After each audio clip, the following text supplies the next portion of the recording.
talks, we were talking about individuals and their choices and their lives. So I'd like to open it up for discussion, and I ask you to ask questions. If you, we don't have a lot of time, but we have a lot of you.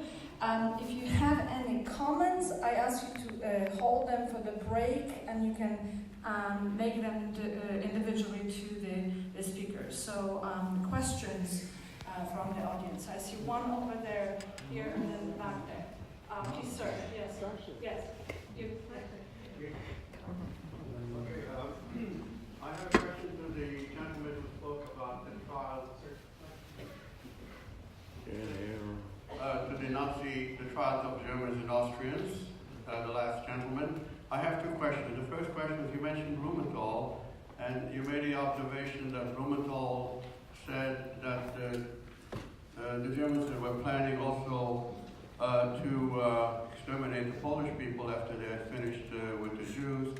So my question, I know that there were many Poles during the war that they feared that after the Germans had finished with the Jews, they would turn to the Poles.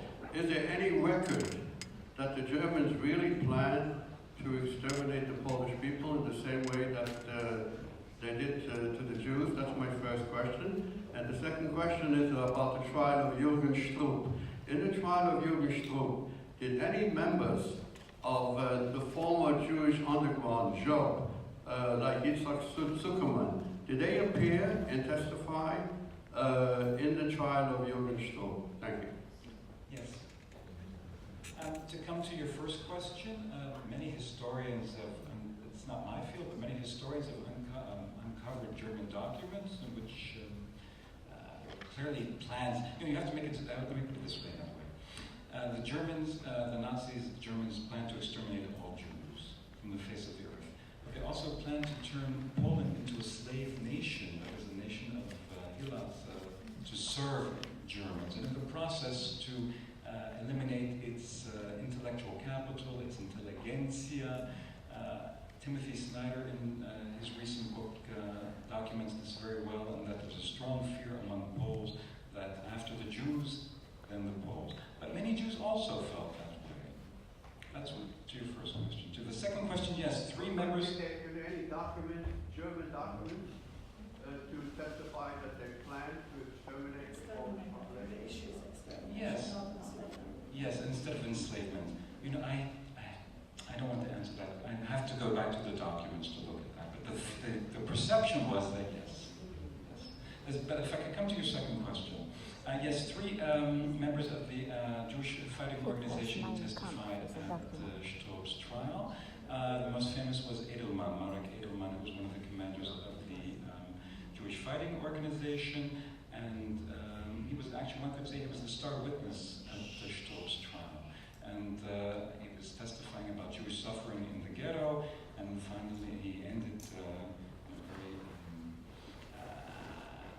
a very vociferous moment, impactful moment in which he said, the person responsible for all of this is Stroop. So yes, 3 members of, and other Jews also testified at Stroop's trial. 3 members of the Jewish Fighting Organization testified at Stroop's trial. Okay. Yeah, I'd have to go back to I can show you during the break. I have you. Yes, you. And then back there, and then over there. Yes, sir. My question is also to the last speaker. Your more favorable or positive description of Blumenthal, say, viewing the Holocaust and the Nazis as the common enemy of the Jews and the Poles, that theme, I think, has been lost since the period that you discussed. Oh, yes.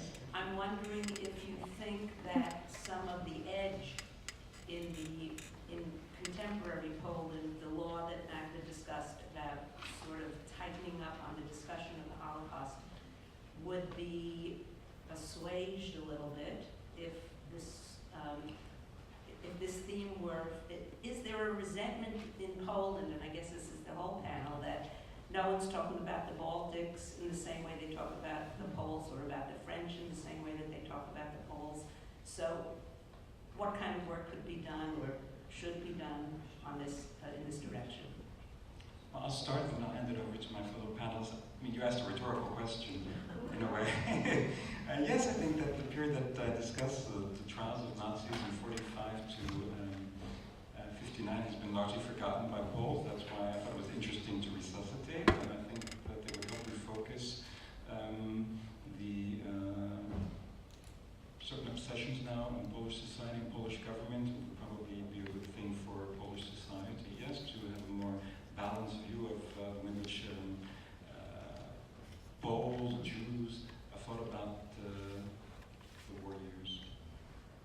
Okay, I have a back there, and then here. I won't have that. Yes, please.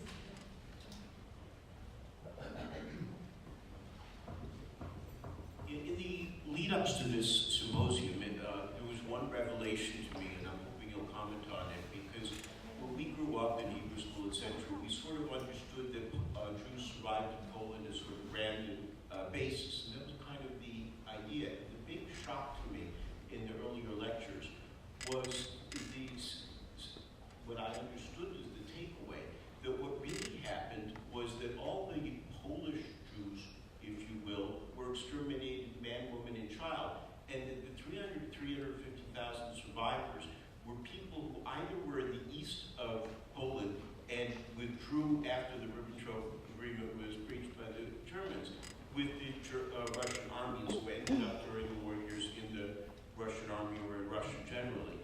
And an additional part of that group was people who, when the Nazis came into Western Poland, first intermediately fled to Eastern Poland and then came on. And so hoping that is accurate as to what actually occurred, if you could comment on how that plays into your various narratives about what happened after the end of the war. Thank you very much. Yes, that's correct. The absolute majority of survivors who returned to Poland temporarily or for longer, or those who didn't even come back but went straight to DP camps and elsewhere, the majority of them survived in the Soviet Union. More than 200,000 people, if I'm more or less. Many of them were deported in 1940 from these territories and survived thanks to the deportations, ironically. This really, the fact, the diversity among survivors, or where they survived, their backgrounds, was very much obscured in the historiography until recently. And only now historians are actually paying attention to their experiences during the war. Because we have multiple testimonies of, for example, those who survived in hiding, in attics, in cellars, in terrible conditions. People who did not see light, who did not stand up for months in occupied Poland. And those actually, they mostly lost their whole families. They gazed in wonder at full families coming from the Soviet Union. And we have that there was the sense that these are different, these are miracles from the East, right? Where you have mother, father, and a child, and a couple of children, sometimes children born in the Soviet Union coming to Poland. So yes, this difference of experiences now comes to light in scholarship. The gentleman at the very Very interesting. I'm a documentary filmmaker. My cousin was a documentary filmmaker. He discovered General Jürgen Stroop's diaries and made a documentary with the BBC. And he spent his life trying to combat the deniers that the Holocaust existed. And he came to London to tell people what was going on in the early days, and nobody believed him as well. And he testified at the Nuremberg trials, and nobody believed him there either, because he didn't have any pictures necessarily.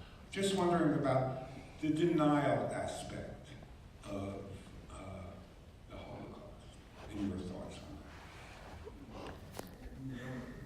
trials, you're saying? Just in general, that people in Germany didn't know why the Allies were bombing them because they didn't think they knew anything was going on because of the propaganda machine that had gone on both in Germany and in Poland. What's the name of that? So jumping into the discussion, I think what we need to say is that there was not much possibility of denial of the Holocaust for the people who were living in Poland in 1945. Everybody knew what happened to the Jews. But I would say that because of the distance that I was talking about, people were so preoccupied with their own suffering that the Jewish suffering, I mean Christians were so preoccupied with their own suffering and their own losses that the Jewish suffering was not considered part of their own experience, and that these evidence in many writings, travel writings of Polish Jewish journalists that came back to Poland in late 1940s, and there was a man who wrote reports for forwards. His name was Mordechai Tanin, and he traveled around Poland in 1946 and 1947. And he visited numerous villages and towns, and he pretended to be British journalist. He had a British passport. He spoke perfect Polish, but he disguised his knowledge of the language to the population he spoke to. So he pretended he just picked up some words in Polish, and he was asking about what happened to what was your experience of the occupation? How did the war? What were the atrocities? And he repeatedly got the history of Germans arresting 10 people or shooting 10 people in the village or in the town. And then he concluded that this town had 90% or 80% of Jewish population before the war. So the tragedy for those people were the shooting of 10 Christian Poles, not the deportation of the local Jewish population. So that's the. And since I just have a mic, I will just refer to the question of the lady regarding the trials and the role in some sort of reconciliation process. I think it's not that easy because, as Gabriel pointed out, 2/3 of those trials were considering Polish collaborators, and this has been silenced out.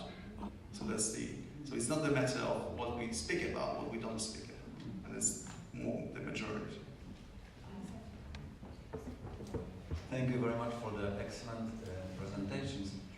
To Professor KRZYZANOWSKI, could you please tell more about the numbers? Because you said about 5 million victims of the occupation, of the German occupation, of the war, and and those numbers are of course being understood and explored. And this is an interesting, a rather difficult subject, of course, to know that. But what is the recent scholarship about that?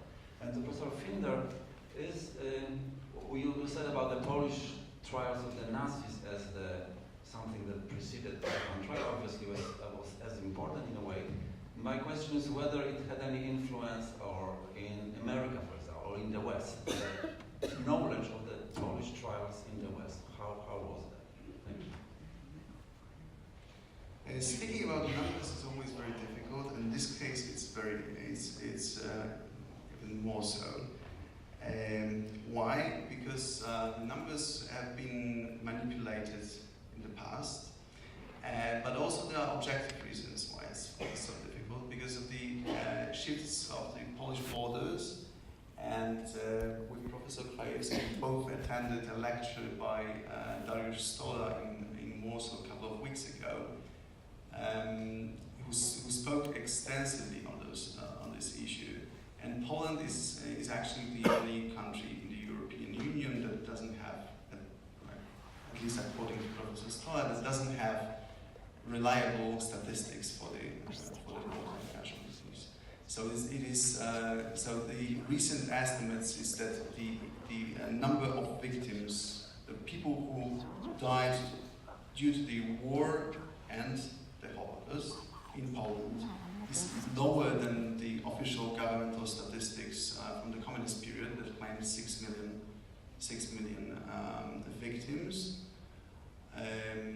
It was also done to balance, so that there were 3 million of Polish Jews and so 3 million of Polish Christians, so that there is a balance. And that is proven wrong. Yeah, so that's a very short, and I know it's not very ideal answer to a very complex and difficult question. Briefly to come to your question, the trials were reported sometimes in the West. For instance, you can find reports of them in the New York Times at the time.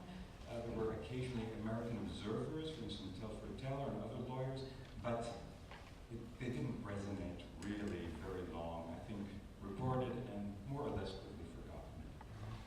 So I have a lady here, Michael Sanlam, and one last question. So 3 people because we are running out of time. Sorry. Oh, thank you all so much for the nuanced knowledge that you've given us.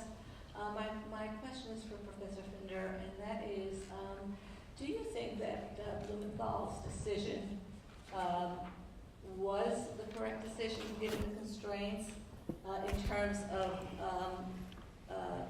long-term history and the effects on denial, etc.?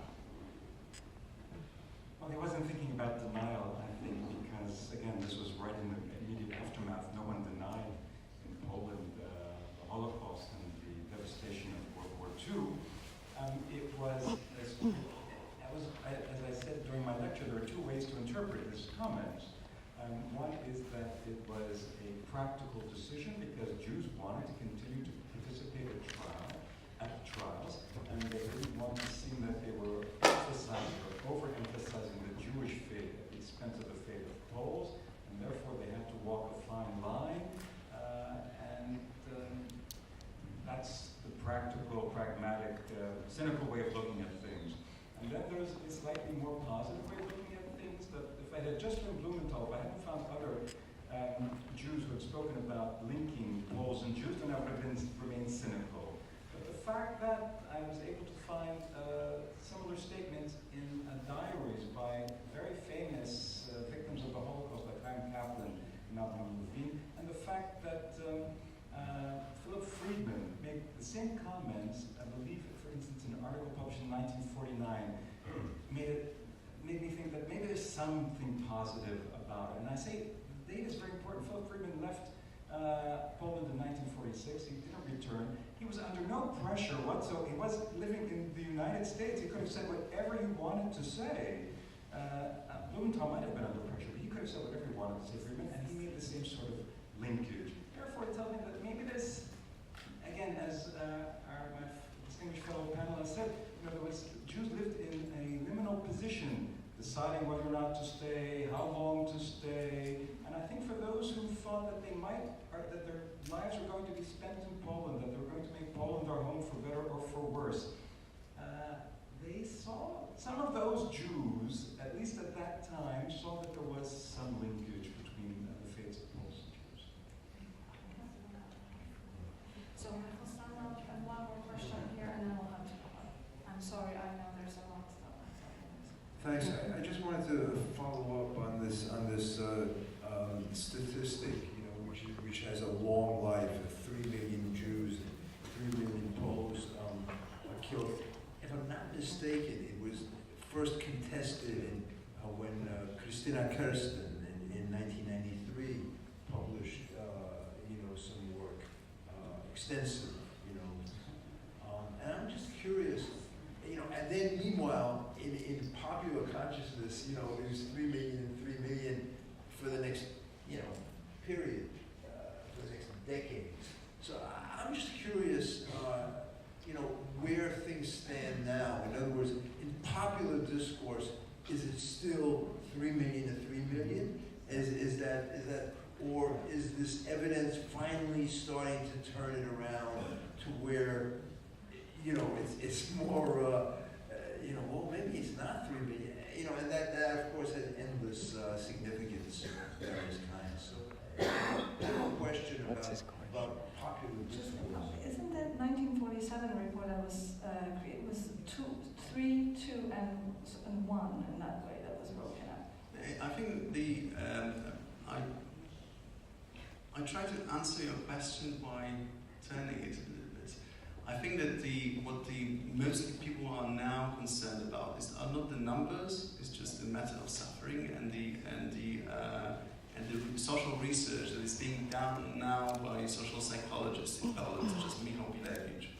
They prove that the young people in Poland now are increasingly aware that Poles suffered more. So it's the question who suffered. It's not the question how many victims. It's the question who suffered. And there was a period some years ago that the answers were more balanced. So this is something new or something that is coming back. If I just could ask one more thing about the survivors that came back from the Soviet Union, which I think is a very important issue, is that once those people got their feet in Poland, their situation didn't differ so much from those who survived in Poland or in the camps. They still didn't have their homes, they still couldn't come back to their homes, they still couldn't resume their lives where they once left it.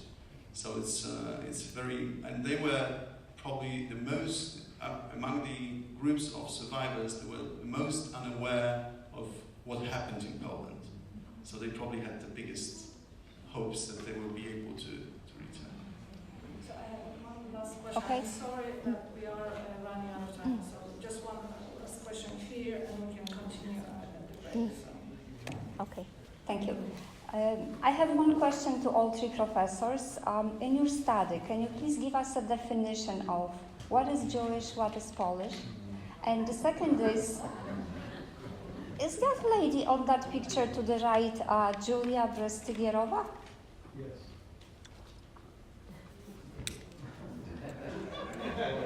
Yes, she is.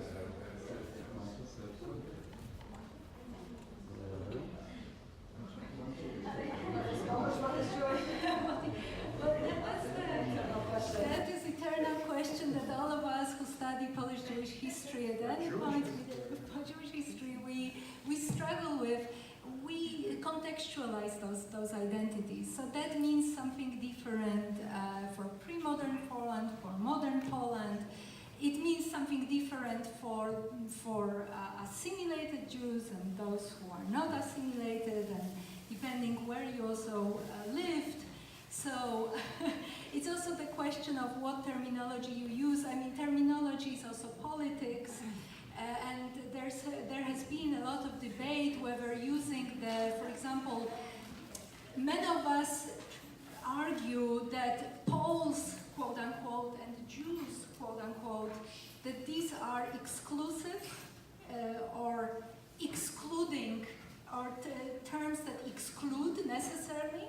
For example, those Jews who felt themselves to be Poles, who were Poles. So some of us chose the solution to use Jewish Poles and non-Jewish Poles, which is very awkward. It also, such usage also distorts this identity of those Jews who absolutely did not consider themselves to be Polish. And many historians would argue that this is sort of appropriation of Polishness, where it's not really, that, you know. So yes, it's very, very complicated, and we have no time for that. Another part of the conversations, right? In dialogues. Well, I think what everybody agrees with is that the Nazi law did not leave any space for self-declaration or how people felt to be, whether they were Polish or Jewish. There were very strict criteria who was Jewish, and that's one of the dilemmas that historians working on the Holocaust face, that they are actually using and there is an increasing number of consciousness and writing on that we accept somehow the perpetrators' view and writing on the people that we study. But in the post-war period, in the immediate post-war that all three panels were about, it was very clear for the general population who is Jewish and who is not Jewish. And in fact, one of the very traumatic experiences of the survivors, and I remember one lady she was a girl that came back to the city I studied with her mother, and she was the only person that initially didn't want to talk, and then she invited me for lunch, but still admitted that we won't be talking. And then when we started eating and discussing and exchanging, information about her family, then she started asking questions, and then we started talking, and she said that it was the first moment that she realized that she's Jewish was that when she returned to her hometown, because everybody knew her mother, and they were very articulate in pointing out that she's Jewish. So and I think it touches upon a very contemporary topic for Poland, is that what does it mean to be Polish, and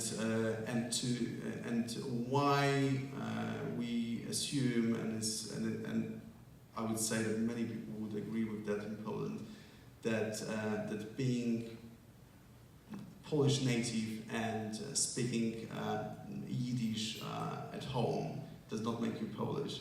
So that's the question. And then there was actually a tragedy of some of the authors that visited Poland after the war, that they saw their country where not only their audience was murdered, but they also lost their language, their homeland. So that's a very complex issue, and it actually, unfortunately, in Poland, it's very up to date. Yes, I agree with everything that my fellow panelists said. What I find interesting in the context of trials is that I also looked at the Poles had a delegation at the Nuremberg trial in 1945-46. 4 lawyers and who wrote briefs. They couldn't appear in court, but they were briefs. They consulted with the Allies, and I'll never forget. I was so impressed when, in their brief about Polish delegation's brief to the 4 big powers, to the prosecutors about what had happened in Poland, they called Jews Polish citizens. So at some point there was again a sense that Jews, Poles, this is a small circle, but it gives me a little hope in the possibility for reconciliation, as Magda mentioned at the very beginning. But the key is not whether people are just Poles or Jews, but whether they're citizens and they have a common fate.